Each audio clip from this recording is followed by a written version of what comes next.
Bonjour à tous déjà. Je, je suis interne aux urgences au CHU d'Angers et pour ma part je ne suis pas du tout expert que ce soit en précarité ou en éthique. Donc mon but ça va être ici de vous présenter un travail qu'on a mené autour de la précarité dans le contexte très particulier des urgences. Donc je vais vous présenter le travail de recherche qu'on a fait dans le cadre de ma thèse avec les docteurs Armand et docteur Douillet depuis environ 3 mois.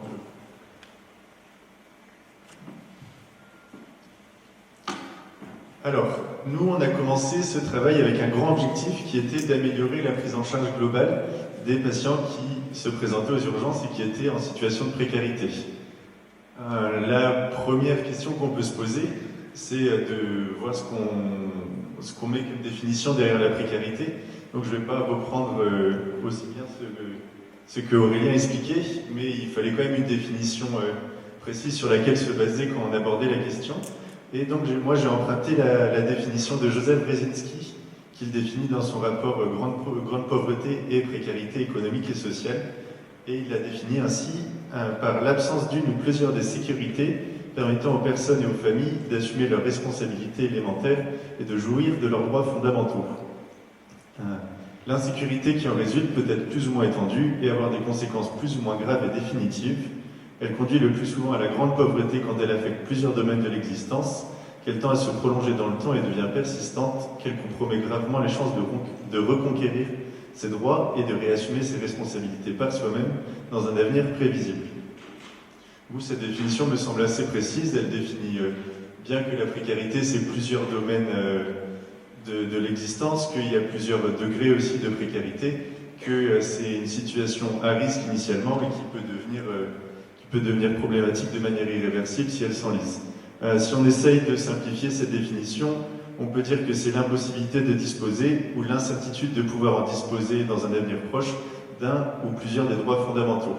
Pareil, il n'y a pas de liste officielle de ce qu'on appelle les droits fondamentaux, mais il y a la liste définie par les droits de l'homme, il y a plusieurs organismes qui proposent de faire une liste des droits fondamentaux, mais on peut s'accorder que chaque homme a certains droits qu'on peut définir comme fondamentaux, qui sont le droit à la vie, à l'alimentation, au logement, à la sécurité, à la protection juridique, à l'éducation, au travail, à la santé et à la liberté.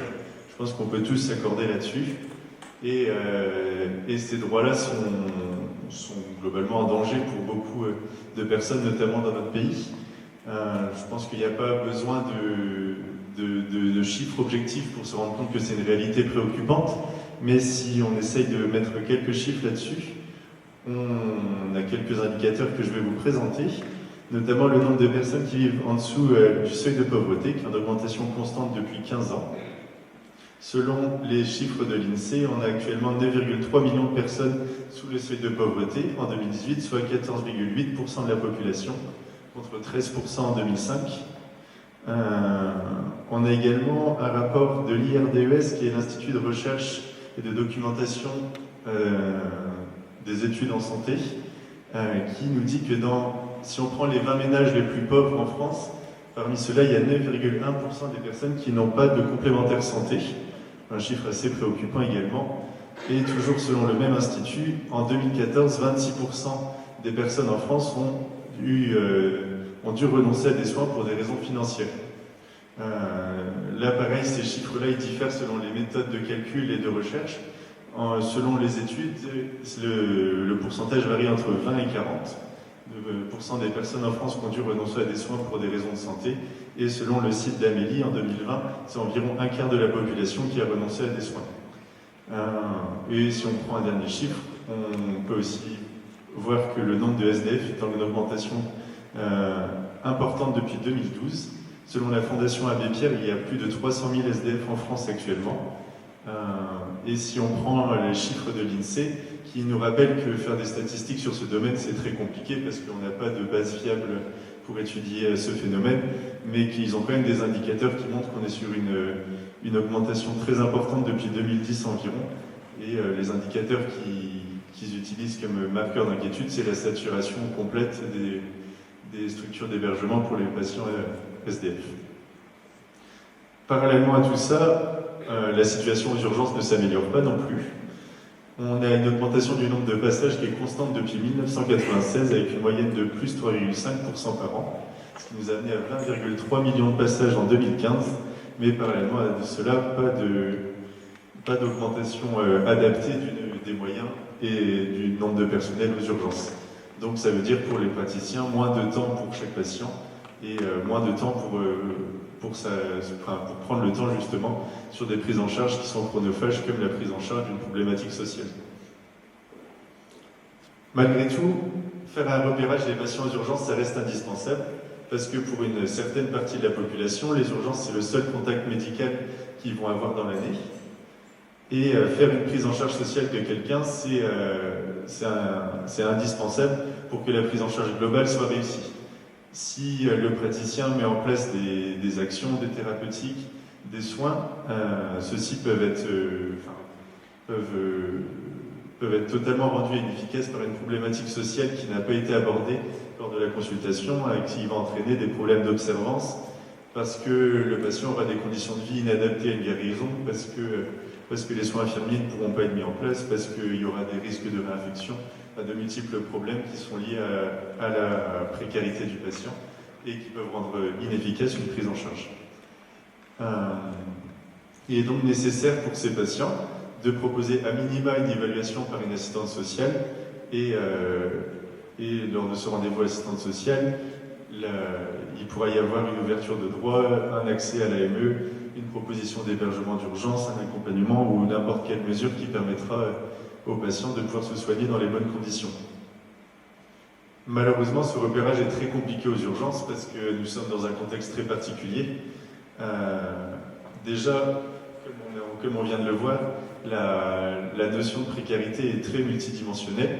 Du coup, elle est très complexe. Elle est parfois difficile à objectiver sur certains de ces points, parce qu'on n'a pas d'indicateur précis pour dire à partir de quand un revenu est insuffisant pour subvenir correctement à ses besoins, à partir de quand une personne est suffisamment isolée pour dire elle est isolée, elle a besoin d'aide. Enfin, c'est des notions qui sont très difficilement objectivables, et d'autant plus pour des médecins urgentistes qui ne sont pas forcément formés à ces problématiques, qui n'ont pas forcément le temps de les prendre en charge et qui voient les patients dans un contexte qui n'est pas forcément adapté. Dans le sens où il y a ce problème du temps, avec un flux de patients important aux urgences et parfois pas la possibilité de s'arrêter plusieurs minutes sur un patient. On n'a pas toujours une salle où c'est possible d'avoir l'intimité nécessaire à aborder des problématiques compliquées comme les problèmes de logement, de revenus. Ces entretiens entre le patient et le médecin peuvent être parasités des deux côtés, soit du côté du patient parce que lui il vient pour une problématique qu'il considère urgente sur son état de santé, donc il n'a pas forcément envie de parler de ses problèmes de logement, de revenus ou quoi que ce soit d'autre, il a un problème médical pour lequel il consulte, et du côté du médecin, il peut être également parasité par les problèmes de santé des autres patients qui peuvent l'inquiéter toujours pendant qu'il parle avec le patient qu'on suspecte être en difficulté au niveau de la précarité. Il peut avoir en arrière-pensée son patient pour lequel il craint un infarctus dans le box d'à côté. Donc tout ça pour dire que le contexte des urgences est très compliqué pour permettre un repérage efficace des patients en situation de précarité, mais celui-ci reste nécessaire. Donc notre but avec Aurore et Delphine, ça a été de créer un outil qui soit simple, qui soit utilisable par un médecin urgentiste, qui soit adapté à ce contexte particulier des urgences et qui permette un repérage des patients qui nécessitent une consultation assistante sociale sans avoir à faire lui-même une évaluation globale et complexe qu'il n'est pas capable de faire. Il y a des scores qui existent déjà. Pour en parler rapidement, il y a le score EPIS et le score handicap social, mais qui ont tous les deux l'inconvénient d'être trop complets, trop longs et pas adaptés au contexte des urgences. Et il y a aussi un score qui a été développé au CHU de Nantes, le score de Pascal, qui lui avait l'objectif également d'être adapté à un contexte médical, mais qui nous semblait, qui est centré sur les problèmes de revenus et de couverture sociale, et qui nous semblait ne pas couvrir assez les problématiques globales des patients en situation de précarité. Pour ceux qui connaissent Angers, aux urgences, on a la fiche de repérage PASS qui permet de faire un repérage de certains critères, et si un de ces critères est présent, de proposer un rendez-vous avec une assistante sociale. Cette fiche PASS, elle marche bien. Elle repère bien les patients qui nécessitent un rendez-vous, mais elle n'est pas assez spécifique, dans le sens où elle repère un petit peu en excès, et certains patients sont adressés en rendez-vous assistante sociale, alors qu'ils n'en avaient pas forcément besoin. Et c'est un problème également pour nos collègues assistantes sociales qui n'ont pas des plannings à rallonge. Et le but, c'était aussi de faire un score qui soit utilisable dans des centres plus petits, plus modestes, avec pas forcément un accès aussi important que nous à des rendez-vous avec assistantes sociales. Pour résumer, du coup, notre but, c'était de créer un questionnaire qui soit simple, qui n'aborde pas des notions trop complexes, qui soit utilisable par un médecin urgentiste qui ne connaît pas forcément toutes ces problématiques, et qui permette au médecin urgentiste de prendre une décision en autonomie sur une indication ou non à un rendez-vous avec une assistante sociale, et dans quel délai ce rendez-vous est nécessaire. Si ça doit être fait en urgence ou si ça peut être une urgence différée. Le but, c'était d'avoir une bonne sensibilité, c'est-à-dire de repérer tous les patients qui nécessitent ce rendez-vous, de ne pas leur laisser partir dans la nature alors qu'il y avait des problématiques à régler, et qu'il y ait aussi une bonne spécificité, c'est-à-dire de ne pas repérer des patients qui ne nécessitent pas forcément de rendez-vous, pour éviter les rendez-vous inutiles et pouvoir être utilisés dans des centres plus petits.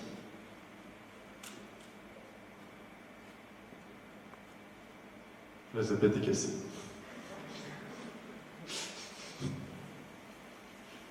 Ah non, c'est bon. Pour parler rapidement de la méthodologie qu'on a décidé d'utiliser pour ce score, on a un travail en 2 temps. Le premier temps, ça va être la création du score, et le deuxième temps, ça va être la validation du score. Actuellement, dans le travail, on est au premier temps, le temps de la création du score, et pour celui-là, on a utilisé la méthode Delphi, qui est une méthode qui a été validée, qui a pour objectif d'obtenir un consensus auprès d'un groupe d'experts. Ça marche comme ceci. Les experts ont une liste d'items à évaluer, une liste de critères dont ils doivent juger de la pertinence pour faire un repérage des patients en situation de précarité. Ils répondent à un questionnaire. Le comité de pilotage, du coup, moi, Aurore et Delphine, analysons les réponses. Nous renvoyons l'analyse des réponses aux experts, qui ont un retour anonyme sur les résultats du tour précédent, et ils sont invités à réévaluer chaque item en fonction des résultats du tour précédent. Ils peuvent soit conforter leur décision, même si elle est en désaccord avec la majorité au tour précédent, soit suivre la majorité et ainsi aller dans le sens d'un consensus. Et ainsi de suite, on répète les tours de questions jusqu'à avoir un consensus sur chaque item auprès du groupe d'experts. Les experts ont également possibilité de proposer des modifications sur les items, d'en ajouter des nouveaux ou de nous donner des commentaires pour affiner les critères. Le comité peut également, en fonction des retours des experts, ajouter des items, en enlever, en regrouper ou en modifier. Pour ce qui est de notre travail, on avait donc 25 experts. Du coup, c'est des gens qu'on a choisis qu'on a invités à participer à l'étude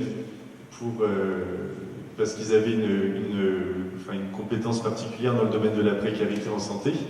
Et on a donc obtenu un groupe d'experts avec 17 médecins, 3 infirmières spécialisées en précarité, 4 assistantes sociales et la directrice régionale de France Horizon, qui est une association qui accompagne et qui s'intéresse à l'insertion des personnes vulnérables. Et la plupart de ces experts étaient des personnes d'Angers, mais on a également des gens de Saumur, Cholet, Laval et Paris. Une des étapes importantes pour la création du score, c'était de faire une liste des items initiales qui allait être évaluée par les experts. Du coup, on a fait une lecture qui se voulait le plus exhaustive possible de tous les articles qui avaient été publiés dans le domaine de la précarité en santé. On a extrait de ces articles chaque critère qui pouvaient servir d'indicateur à un repérage de la précarité, sans, à ce stade, juger de s'il était pertinent ou non. Notre but, c'était vraiment de proposer aux experts tous les items qui pouvaient avoir un intérêt, et puis les laisser choisir si c'était un item pertinent ou pas. Donc au final, on avait 53 items possibles, qui étaient répartis en 8 catégories, de manière assez arbitraire par nous, mais qui peut attester de la dimension multidimensionnelle de la précarité. Donc ces 8 catégories étaient la couverture sociale, le logement, les revenus, l'emploi, formation, activité, l'entourage, l'état de santé, les différences culturelles et de langue, et une catégorie haute pour les items qui ne rentraient dans aucune des catégories précédentes. Pour notre travail, on a décidé de définir le consensus par un accord de plus 75% des experts, et lors du questionnaire, on leur demandait de coter chaque item de 0 à 2, avec 0, c'est un item qu'ils jugeaient non pertinent, 1, c'est un item qu'ils jugeaient pertinent s'il était associé à d'autres items, et 2, c'est un item qui justifiait à lui seul une prise en charge sociale. On leur a aussi demandé de définir ce qu'ils considéraient comme un délai acceptable maximum pour une consultation en urgence avec une assistante sociale et pour une consultation sans urgence.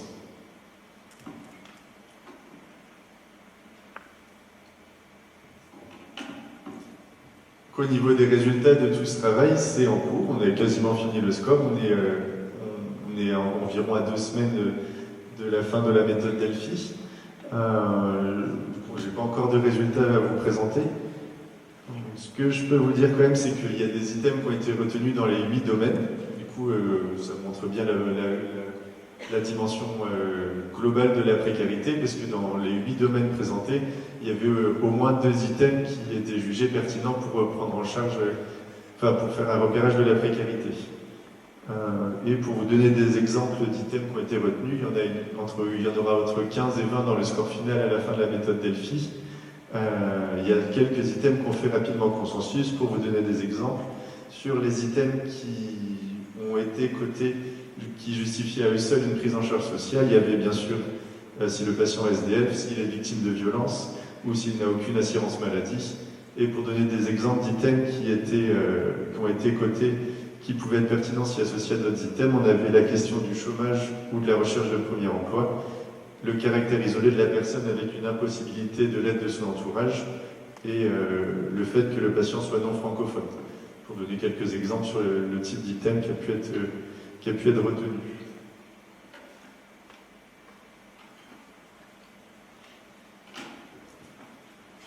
Donc, en conclusion de ma présentation, je peux vous dire qu'on a quasiment obtenu le score. Du coup, le premier temps de la création a été fait, presque. Et il va maintenant falloir le valider. Du coup, ça va être l'objet d'une deuxième partie de l'étude.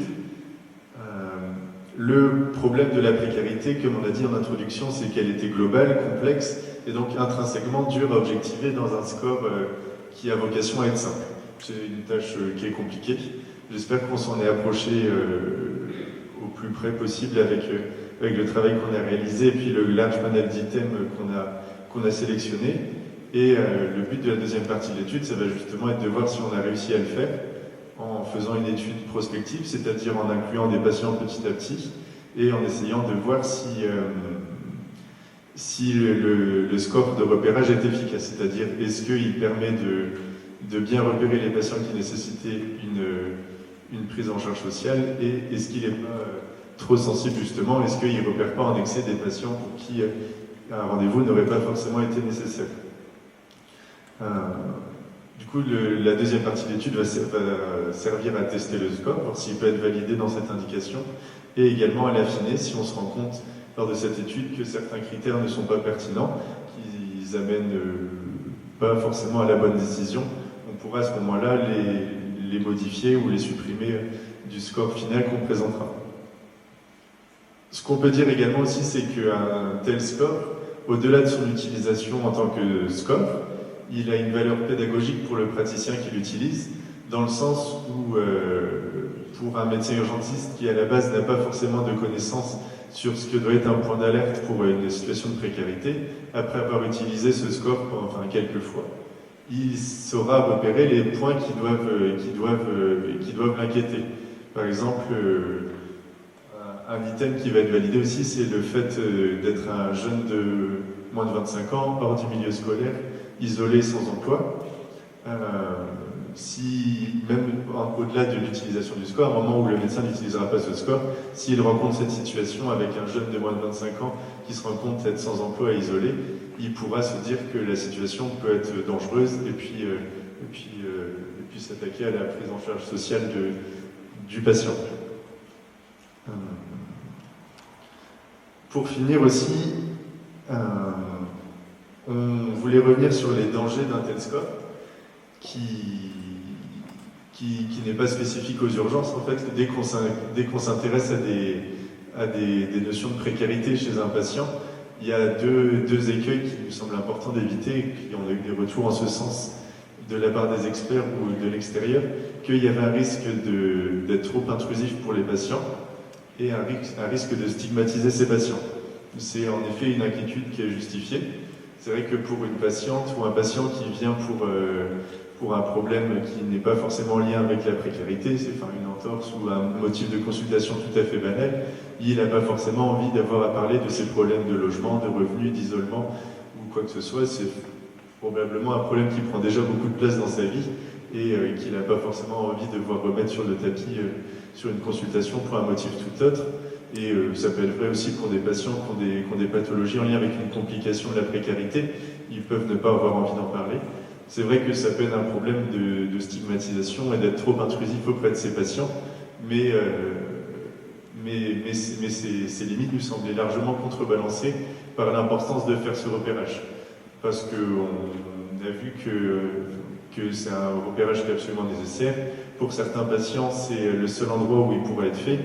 Et si on réfléchit à une prise en charge globale des patients, comme on peut le faire dans le reste de notre exercice pour d'autres problèmes de santé, la précarité, c'est une comorbidité presque comme une autre, j'ai envie de dire, à rechercher, au même titre que peut l'être une addiction à l'alcool ou un autre problème de santé, dans le sens où un grand nombre de pathologies sont surreprésentées dans les populations précaires. Et un nombre inestimable de pathologies sont aussi aggravées par la précarité, pour les raisons qu'on a définies tout à l'heure, de mauvaise observance, d'aggravation par des mauvaises conditions de vie, de surreprésentation de pathologies type addiction, type infection, type tout ça. Et donc c'est vraiment une condition nécessaire, une bonne prise en charge. Le médecin urgentiste devra avoir conscience de ces problèmes-là quand il fera son questionnaire, de montrer une bienveillance nécessaire, de montrer une absence de jugement pour que la personne se sente suffisamment en confiance et que le moment ne soit pas vécu comme traumatisant. Mais ça nous semble quand même nécessaire d'améliorer la prise en charge sociale, qui est une condition indispensable pour améliorer la prise en charge globale des patients précaires. Merci.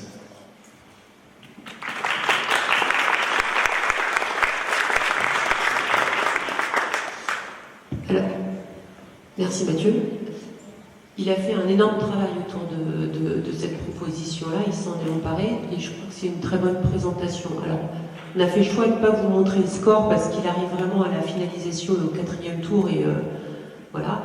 Rapidement, on va de toute façon aller vers des services en France, à Paris, peut-être Rennes et tout ça pour le tester en prospectif et ensuite l'idée c'est de le développer assez rapidement et puis ensuite peut-être pourquoi pas le décliner à la médecine générale, il y aura probablement ce type de propositions à faire.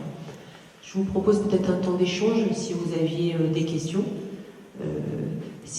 L'après-midi on va vous le proposer un petit peu comme ça, il y aura des interventions puis ensuite on se donne un petit peu des temps d'échange autour de ça et je pense que Mathieu est prêt à répondre à vos questions.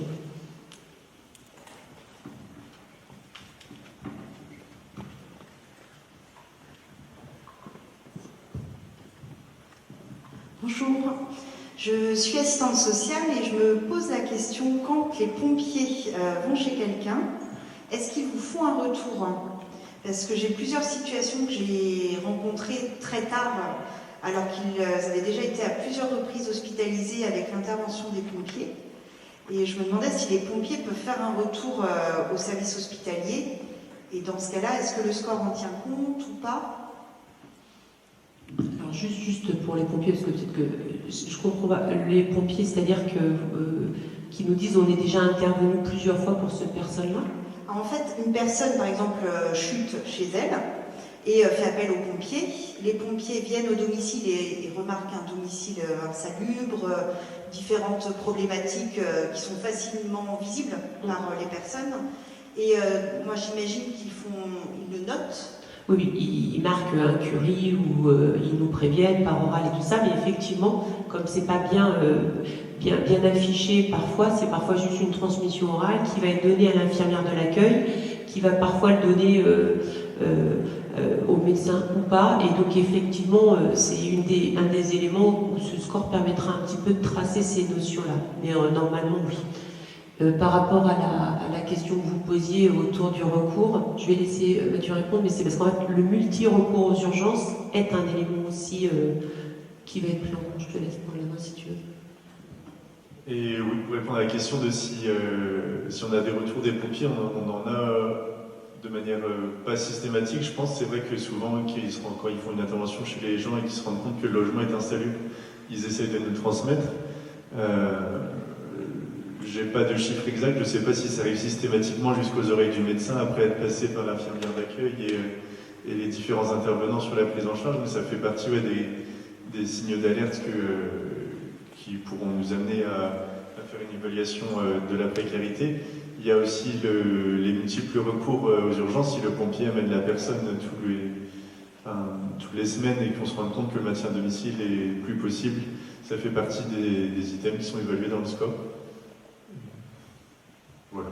Oui, parce que ça rentre dans le fait aussi que la précarité, c'est pas que la personne à la rue, mais aussi on a de la précarité au domicile. Et ça, oui, effectivement, c'est des choses qui sont bien importantes à repérer également. Bonjour, responsable au conseil départemental. Je voulais juste savoir, quand vous avez des situations comme ça critiques, quelles sont les procédures pour faire appel au réseau extérieur, que ce soit associatif ou partenarial? Là encore, pareil, j'ai une expérience limitée dans les urgences. En vrai, j'ai travaillé depuis 2 ans. De ce que j'ai pu observer, je laisserai Aurore me corriger si nécessaire. C'est que ça dépend beaucoup de la connaissance du milieu du médecin urgentiste. S'il a une bonne connaissance de ce qui est possible au niveau associatif à l'extérieur, il pourra proposer plus de choses qu'un médecin qui s'est moins intéressé à ces problématiques. Il peut se rendre compte aussi que la situation est compliquée et puis juste laisser le problème à l'assistante sociale si c'est des problématiques qu'il ne connaît pas. Et c'est vrai que ça doit être fait de manière assez imparfaite actuellement dans les urgences et ça fait partie des objectifs du score d'améliorer ça justement. Dans les projets du score, entre autres, on essaye d'uniformiser un petit peu les prises en charge. Actuellement, on a la chance à Angers d'avoir des assistantes sociales qu'on peut, avec la fiche passe, interpeller, et elles connaissent bien ça. Et on a une équipe d'infirmiers et d'infirmières psychiatriques sur place aussi. Donc c'est vrai, et voilà, on passe par les cadres, et les réseaux sont faits aussi auprès du conseil des départementales, par exemple pour les mineurs non accompagnés, où c'est aussi très structuré. Donc c'est vrai que chaque fois qu'on a comme ça un repérage de situation un peu spécifique du mineur isolé, on va le faire. Maintenant, on a la chance aussi d'avoir une passe accessible et avec des consultations quotidiennes. Donc c'est une autre façon qu'on a à faire aux urgences, c'est qu'on va le remettre à la consultation de la passe, parce qu'on sait qu'il va y avoir un temps qui va lui être consacré, et la passe, elle, a structuré un réseau, je pense que Clotilde en parlera peut-être, elle, avec les réseaux extérieurs. Je suis pas certaine que dès les urgences, on puisse organiser tout ça. Ce qu'il faut, je pense, c'est plutôt avoir un référent, comme les passes, mais ça peut être d'autres référents, et qui permettent de faire un relais rapide, parce qu'on ne pourra pas jamais décliner l'ensemble des problématiques. Même moi qui m'y intéresse plutôt pas mal, je crois que je ne connais pas 10% de la possibilité. Par exemple, je suis confortée par le fait de proposer ce patient-là à la passe ou à nos assistantes sociales, parce que je sais qu'elles vont prendre ce relais-là, et elles vont avoir structuré avec les bailleurs sociaux, le conseil départemental, le DIAS, enfin différentes structures qui elles vont aussi prendre le relais, le pass. Enfin voilà, il y a pas mal de structures qui existent, et c'est vrai que ce réseau c'est très très important. Des urgences, peut-être que je me trompe, mais je pense qu'il vaut mieux transmettre à une autre structure qui, elle, va avoir un petit peu plus de temps et qui aura, elle, mieux organisé le réseau secondaire. Ça peut peut-être se faire un peu de façon un peu pyramidale. En tout cas, le score de précarité et le score de repérage, il permet aussi de penser les structurations derrière. Comme l'a dit Mathieu, on envisage une évaluation sociale dans un délai qui va être un délai de 2 à 3 jours ou un délai de 2 à 3 semaines ou pas d'assistance sociale, mais en tout cas on envisage ça. Ça veut dire que les structures qui vont l'appliquer, il faut qu'ils pensent comment ils vont organiser leur réseau social derrière. Le score, il ne va pas leur dire, et après l'assistance sociale, c'est comme ci, comme ça. Donc après, c'est peut-être une façon d'avoir des moyens, et de demander des moyens pour avoir une assistance sociale accessible. Si on fait un score et qu'on repère que, je sais pas moi, 8% des patients qui consultent auraient besoin de ça, c'est peut-être des arguments aussi pour avoir du personnel, pour pouvoir ensuite avancer progressivement. Et ça se fait progressivement pas à pas. Le score de repérage, c'est peut-être juste la première marche sur cette structuration et du réseau qu'il pourra y avoir derrière.